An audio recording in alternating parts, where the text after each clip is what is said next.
भारत की armed forces central home ministry के under आती है और मेन फंक्शन इनका होता है इंटरनल सिक्योरिटी का। देखिए, सबसे पहले हमें यह समझने की जरूरत है कि एक्सटर्नल सिक्योरिटी का मतलब यह होता है कि भारत के बाहर जो बेसिकली भारत के लिए खतरे पैदा करने वाले स्टेटस हैं, जिसमें आपको पाकिस्तान या चाइना देखने को मिलता है, उनसे हमारी सुरक्षा हमारी इंडियन आर्मी, नेवी या एयरफोर्स करती है, जो डिफेंस मिनिस्ट्री के अंडर आती है। लेकिन भारत के अंदर भी बहुत सारे ऐसे एलिमेंट्स हैं जिसमें organised crime, naxalism, north eastern insurgency, Khalistani movement या कश्मीर मिलिटेंसी जैसे, और इन चीजों से, इन एलिमेंट से भारत की सिक्योरिटी करती है हमारी आर्म्ड फोर्सेस, जिसमें आपको CRPF, BSF, Assam rifles etcetera etcetera देखने को मिलती हैं। और यही जो आर्म्ड फोर्सेस होती हैं, इन भारत के आंतरिक सुरक्षा के मुद्दों को सॉल्व करती हैं, जिसे हम लोग इंटरनल सिक्योरिटी कहते हैं। और ये armed forces central home ministry के अंडर आती है। लेकिन हाल ही में इंडियन गवर्नमेंट अपना पॉइंट ऑफ व्यू कुछ इस तरीके से बना रही है कि इंडियन आर्म्ड फोर्सेस में कुछ इस तरीके के बदलाव या चेंजेस किए जाने चाहिए कि उन आर्म्ड फोर्सेस जो जिनमें से कुछ ब्रिटिशर्स के वक्त बनाए गए थे, उसमें काफी ज्यादा वेस्टर्न इंफ्लुएंस देखने को मिलता है। लेकिन अब ये आर्म्ड फोर्सेस पूरी तरीके से भारतीय सरकार के अंतर्गत काम करती हैं। इसीलिए इन आर्म्ड फोर्सेस की जो प्रैक्टिसेस हैं, कस्टम्स हैं, राइट्स हैं, रिचुअल्स हैं, यहां तक कि इनकी पढ़ाई का जो सिलेबस है, उसमें भारतीयता नजर आनी चाहिए, यानी कि इंडियननेस नजर आनी चाहिए। तो यहां पर गवर्नमेंट किस तरीके के चेंजेस ला रही है आर्म्ड फोर्सेस से रिलेटेड, इन्हीं सारी चीजों के बारे में आज के इस वीडियो में हम आसान भाषा में और डिटेल में समझने की कोशिश करेंगे। Welcome to Chahal academy, this is Anubhav Dipani. तो सबसे पहले हम लोग यहां पर यह समझने की कोशिश करते हैं कि जो हमारे आर्म्ड फोर्सेस के बेसिकली जो पर्सोनल्स हैं, उनकी जो प्रैक्टिसेस हैं, वो कहीं ना कहीं कॉलोनियल इंफ्लुएंस के अंडर हमको देखने को मिलती हैं। यहां तक कि उनकी जो कई बार यूनिफॉर्म्स भी होती हैं, या फिर उनका जो कई बार वॉर क्राई देखने को मिलता है, वो काफी हद तक वेस्टर्न इन्फ्लुएंस का होता है। और सरकार का अब यह मानना है कि इसमें बहुत सारे चेंजेस लाने की जरूरत है, जिससे कि इंडियननेस जो है इन आर्म्ड फोर्सेस की प्रैक्टिसेस में हमें पूरी तरीके से यहां पर देखने को मिल सके, ताकि इंडिया का जो कल्चर है, हेरिटेज है, वैल्यू है, वो आपकी आर्म्ड फोर्सेस के तहत हमें यहां पर दिखना शुरू हो जाए। तो देखिए, सबसे पहली चीज तो यहां पर यही है कि इंडिजेनाइजेशन यहां पर करना है, यानी जो भारतीयता है वो हमारे नेशनल सिक्योरिटी सिस्टम में पूरी तरीके से दिखनी चाहिए, चाहे वो मिलिट्री का आपका डॉक्ट्रिन हो, प्रोसीजर्स हो, या फिर इनके बेसिकली आपके कस्टम्स हो। आज की डेट में आपको जो बेसिकली आर्म्ड फोर्सेस में कल्चर देखने को मिलते हैं, जो मिलिट्री ट्रेडिशंस देखने को मिलते हैं, वो काफी हद तक ब्रिटिश कल्चर से इन्फ्लुएंस्ड होता है। और इसी को यहां पर बेसिकली हमें चेंज करने की जरूरत है। यहां तक कि उनको जो सिलेबस कंप्लीट करवाया जाता है आर्म्ड फोर्सेस का, क्योंकि उनकी सिर्फ फिजिकल पढ़ाई नहीं होती, सिर्फ फिजिकल प्रैक्टिस नहीं होती, लेकिन थियोरेटिकली भी उन्हें पढ़ाया जाता है, जिसमें मिलिट्री की स्ट्रैटेजीज के बारे में उन्हें बताया जाता है। तो यहां पर इनको सिलेबस में, जहां पर पहले वेस्टर्न मिलिट्री की जो स्ट्रैटेजी थी वो पढ़ाई जाती थी, अब उसमें यहां पर धीरे धीरे चेंजेस लाके जो एंशिएंट हिस्ट्री की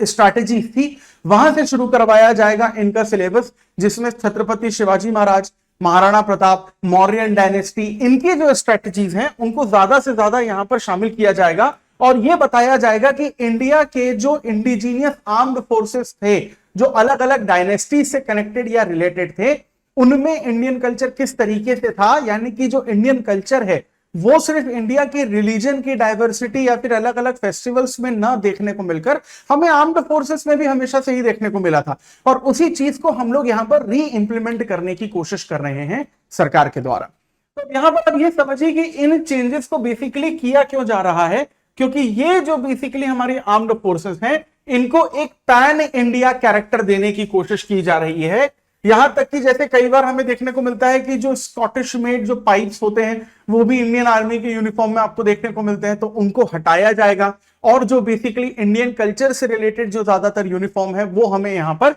ज्यादा देखने को मिलेगी। यानी एक ऐसा यूनिफाइड स्ट्रक्चर यहां पर बनाया जाएगा, जिससे कि कॉलोनियल सिस्टम के जितने भी सिंबल हैं उनको पूरी तरीके से दूर किया जाए। कुछ वक्त पहले ही हम लोगों ने यह देखा था कि नेवी के ब्रांड एम्बेसडर के तौर पर छत्रपति शिवाजी महाराज को यहां पर पोर्ट्रे करने की कोशिश की गई थी, क्योंकि अगर आप इतिहास उठाकर देखते हैं तो वो इंडियन रूलर, अगर हम लोग कमर्शियल ट्रेड को छोड़ दें और सिर्फ हम लोग सिक्योरिटी के पर्पज से बात करें, तो छत्रपति शिवाजी महाराज वो पहले डायनेस्टी के रूलर हमें देखने को मिलते हैं जिन्होंने सिक्योरिटी के नाम पर अपनी खुद की नेवी बनाई और उसके डेवलपमेंट को पीक पर लेके गए, और उन्हीं को बेसिकली आज की नेवी का एक ब्रांड एम्बेसडर के तौर पर दिखाया गया, और उनके सिंबल भी हमको आज नेवी के अलग अलग सिंबल्स के साथ कनेक्ट होते हुए दिखते हैं। कुछ इसी तरीके की चीजों को यहां पर भारत सरकार जो है वो यहां पर आगे बढ़ाने की कोशिश करेगी। फॉरेन सिंबल्स को भी यहां पर कट किया जाएगा, जो स्कॉटिश ओरिजिन पाइप हैं उनको हटाकर बेसिकली इस तरीके के इंस्ट्रूमेंट लाए जाएंगे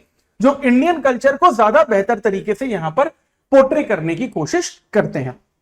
अब जो चेंजेस हैं एग्जैक्टली वो चेंजेस एक तो स्ट्रैटेजिक थॉट में भी आएंगे, जैसा कि हम लोगों ने इंट्रोडक्शन में अभी बात किया ही कि यहां पर जो एंशिएंट इंडिया की मिलिट्री ट्रेनिंग थी या फिर जो एंशिएंट इंडिया की स्ट्रैटेजीज थी उनको ज्यादा से ज्यादा इंप्लीमेंट किया जाएगा। वेस्टर्न लिटरेचर को यहां पर थोड़ा सा एक तरीके से अवॉइड करने की कोशिश की जाएगी। डिफेंस मैनेजमेंट जो है, कॉलेज डिफेंस मैनेजमेंट जो आपको सिकंदराबाद में देखने को मिलता है, और वो ये जो आपका सीडीएम है वो गुजरात यूनिवर्सिटी का जो इंडिक स्टडी डिपार्टमेंट है उसके साथ मिलकर यहां पर मिलिट्री और आर्म्ड फोर्सेस का जो सिलेबस है वो चेंज करेगा, और यहां पर जो इंडियन एंशिएंट या मिडिवल या प्री मिडिवल हिस्ट्री के जो लीडर्स रहे हैं, रूलर्स रहे हैं, उनकी आर्मी स्ट्रेटेजी के बारे में यहां पर ज्यादा से ज्यादा बताने की कोशिश की जाएगी। प्लस आर्म्ड फोर्सेस से रिलेटेड कुछ ऐसे कानून भी थे जो ब्रिटिशर्स के द्वारा बनाए गए थे, जिनकी आज हमें जरूरत देखने को नहीं मिलती या उनमें रिफॉर्म लाने की जरूरत हमें देखने को मिलती है, उन कानूनों को भी यहां पर बदला जाएगा। इसके अलावा कंसोलिडेशन तो एक बहुत ज्यादा इंपॉर्टेंट यहां पर हमको एक स्मूथ ऑपरेशन देखने को मिलता ही है। पाइप बैंड जिसकी हम लोगों ने बात की, तो स्कॉटिश ओरिजिन जो पाइप बैंड्स हैं वो बेसिकली यहां पर पूरी तरीके से रिमूव किए जाएंगे, जिससे कि जो पैन इंडिया कैरेक्टर है वो हमें यहां पर ज्यादा से ज्यादा देखने को मिलेगा। ऐसा इसलिए किया जा रहा है क्योंकि गवर्नमेंट पूरी तरीके से इंडियन आर्मी और मिलिट्री और आर्म्ड फोर्सेस के कोने कोने को भारतीय संस्कृति या इंडियन कल्चर के साथ जोड़कर देखना चाहती है, क्योंकि यहां पर इस तरीके से बातें की जाएंगी कि भाई अगर ये इंडियन आर्म्ड फोर्सेस है, भले ही इनमें से कुछ का ओरिजिनेशन ब्रिटिशर्स के टाइम पे किया गया हो, लेकिन अब वो सरकार के अंतर्गत आती है तो पूरी तरीके से सरकार के अंतर्गत ही वो बेसिकली दिखनी चाहिए। अब अगर हम लोग यहां पर सिलेबस की बात करें तो यहां पर इंडियन नेशनल एकेडमी में मराठास का जो सिलेबस है, या फिर सिख एम्पायर के बारे में ज्यादा से ज्यादा जानकारी देना, या चोला रूलर के राजा चोला वन के बारे में ज्यादा से ज्यादा बताना, या फिर चंद्रगुप्त मौर्य ने अपनी मिलिट्री का गवर्नेंस किस तरीके से किया था कौटिल्य की सहायता या मदद से, इन सारी चीजों को भी यहां पर सिलेबस में एड ऑन करवाने की बेसिकली कोशिश यहां पर पूरी तरीके से की जाएगी। बहुत सारे चेंजेस तो आपको ऑलरेडी देखने को मिलते ही है। एग्जाम्पल के तौर पर बहुत सारे आपको मिलिट्री एसेट्स जैसे कि मिसाइल्स हो गए या दूसरे ग्रेनेड्स हो गए, उनके नाम पहले विदेशी नाम होते थे लेकिन उनको भी इंडियन नाम के नाम पर चेंज कर दिया गया। बहुत सारी मिलिट्री, नेवी, एयरफोर्स की जो एक्सरसाइजेस होती थी उनको भी पहले वेस्टर्न नाम ही दिया जाता था, लेकिन अब उन्हें इंडियन नाम से भी बेसिकली यहां पर बुलाया जाता है। एग्जाम्पल के तौर पर आप यहां पर जो शक्ति एक्सरसाइज है वो देख सकते हैं, that is also very important. जो कॉलोनियल कस्टम्स रहे हैं उनको भी यहां पर पूरी तरीके से हटाया जाएगा। जैसे अगर आप नेवल डिजाइन इंडिया की अभी देखते हैं तो उसमें बहुत सारे सिंबल जो हैं वो आपको बेसिकली वेस्टर्न इन्फ्लुएंस के अंतर्गत दिखते हैं या फिर ब्रिटिश कॉलोनाइजेशन पीरियड के अंतर्गत दिखते हैं। उन वेस्टर्न कॉलोनाइजेशन के सिंबल को इग्नोर करके यहां पर जो नेवल डिजाइन है उसमें इंडियन कल्चर को और ज्यादा प्रमोट किया जाएगा। मिलिट्री जॉइंट एक्सरसाइजेस के बारे में हम लोग ऑलरेडी बात कर चुके हैं कि ज्यादा से ज्यादा यहां पर बेसिकली जो इंडियन नाम है वो देने की यहां पर कोशिश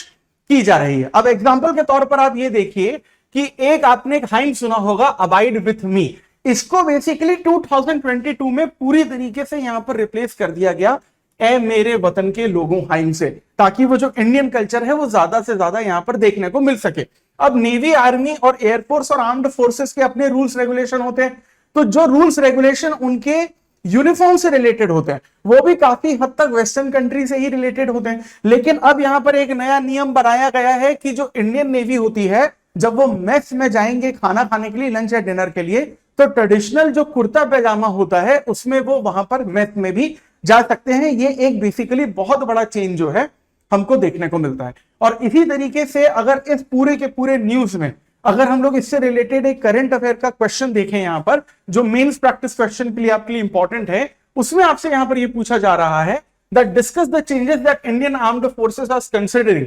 to shade colonial influences, analyze how these changes may impact military effectiveness, cultural identity and inclusivity within the forces. In your opinion, what challenges could arise in the implementation of these changes? तो यहां पर आपसे सवाल ये पूछा जा रहा है कि इंडियन आर्म्ड फोर्सेस में जो यहां पर चेंजेस लाए जा रहे हैं, वेस्टर्न इन्फ्लुएंस को कम करके इंडियन इन्फ्लुएंस बढ़ाया जा रहा है, इसमें आपका क्या ओपिनियन है? और अगर ये चेंजेस हम लोग लेकर आते हैं तो सरकार के सामने कौन कौन से चैलेंजेस रहेंगे इन चेंजेस को इंप्लीमेंट करने के लिए? इस सवाल का जवाब आप लिखिए और चहल एकेडमी की ऑफिशियल वेबसाइट पर सेंड करिए। चहल एकेडमी के जो कंटेंट राइटर्स हैं, आंसर राइटिंग के जो रिव्यूअर्स हैं, वो इस आंसर को चेक करेंगे और आपको रिप्लाई करेंगे ताकि आपकी मेंस आंसर राइटिंग जो है वो और बेहतर हो सके। और इसी तरीके के करंट अफेयर्स के टॉपिक्स अगर आप डिटेल में और आसान भाषा में समझना चाहते हैं, जो आपकी यूपीएससी सिविल सर्विसेज एग्जामिनेशन की प्रिपरेशन को और आसान बनाएगा, so for that please stay tuned to Chahal academy. This is Anubhav Deepani. I will see you in the next video. Thank you very much.